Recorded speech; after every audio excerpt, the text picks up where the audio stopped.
Pennod 42. Mae Andrew yn eistedd mewn swyddfa fach yn un o'r adeiladau a'r paent yn plisgo oddi arnyn nhw. Helo Jamal, meddef. Dwi'n mor falch dros ti. Dwi'n tynnu anadl ddofn ac yn agor fy ngheg i ofyn y cwestiwn dwi wedi dod i'w ofyn. Cyn y gallai i wneud hynny, mae Andrew yn siarad eto. Dwi eisiau ymddiheuro hefyd, meddef. Fe ddwlen ni fod wedi dweud y gwir wrtho ti am y lle hwn.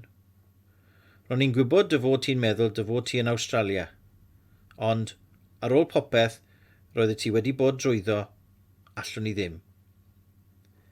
Mae'n codi ysgwyddau. Dwi erioed wedi gweld Australiad yn edrych mor ddiflas. Popeth yn iawn, meddaf. Dwi'n deall. Ond mae rhywbeth nad ydw i'n ei ddeall. Pam ddeithoch chi a ni yma, gofynnaf? Mae Andrew yn edrych hyd yn oed yn fwy diflas. Mae Llywodraeth Awstralia wedi newid ei pholisi am fywoduriaid, meddef. Hynny yw, maen nhw wedi diwygio eu trefnau a'i protocolau. Hynny yw, dwi'n ei wylio'n gwneud ei orau chwilio am y geiriau iawn. Treni na alle. Dyw'r geiriau mae wedi defnyddio hyd yma ddim yn swnio'n iawn i Awstraliad. Ddim hyd yn oed un sy'n siarad fy iaith i. Roedd etholiad yn Awstralia, eglura Andrew. Roedd Llywodraeth Awstralia yn meddwl y bydden nhw'n cael rhagor o bleidleisiau trwy eich cadw chi allan. Mae ei lais yn troi hyd yn oed yn dywelach ac yn tristach nag o'r blaen. Ac fel wyddon nhw. Dwi'n ceisio deall beth mae Andrew yn ei ddweud. Dwi'n credu fy mod i'n dechrau deall. Hefyd, mae teimlad rhyfedd a phryderus yn dechrau cyniwair yn fy mol. Dyw rai Australia ddim eisiau ni fynd yno.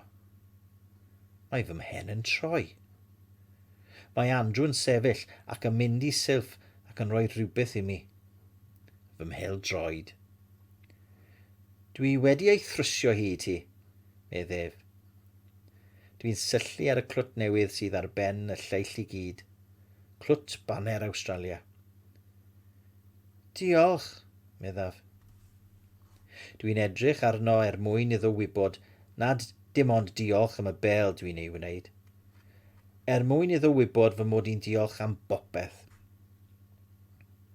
Ond dwi ddim yn deall. Dyma ddyn sydd mor garedig ac a gall fod, sy'n dod o wlad lle mae calonnau pobl yn fwy na thorthau cynnes. Ac eto, dyw rai pobl ddim eisiau ni fynd yno. Pam? Ro gynnig arni, medd Andrew, gan amneidio at y bel.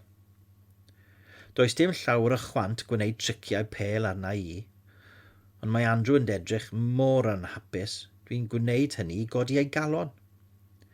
Dwi'n gollwng y bel ar fy nhroed ac yn ceisio rhoi cic fach sydyn iddi i'n pen glin.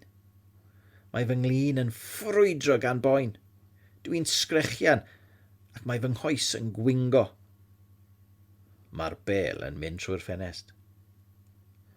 Sori, meddaf mewn syndod wrth i mi bwyso yn erbyn desg Andrew.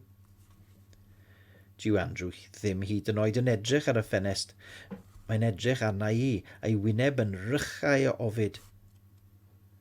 Dri arna ti, meddef.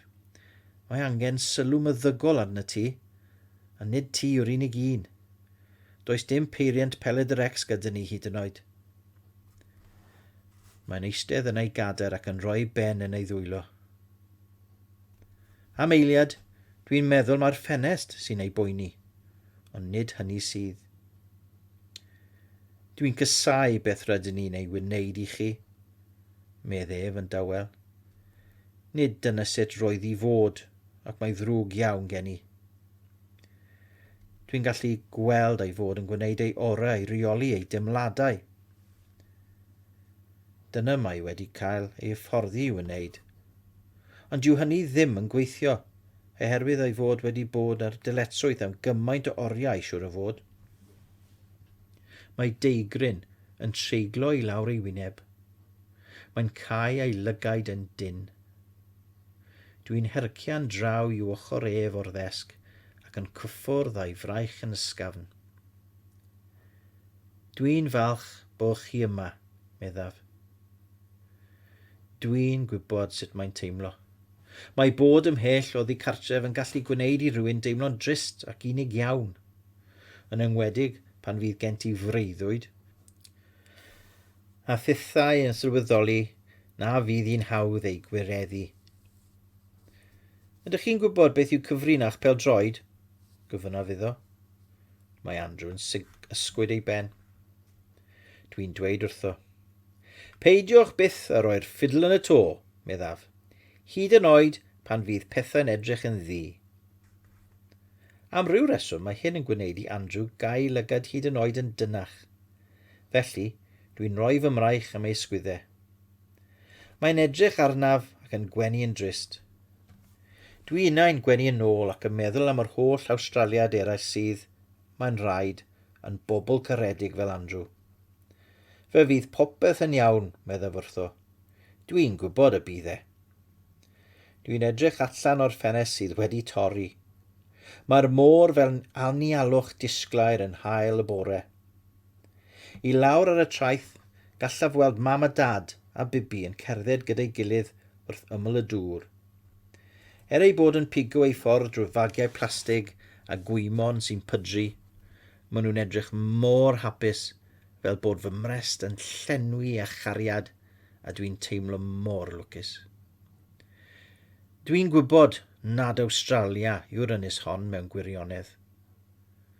Ond mae'n teimlo fel Awstralia i mi.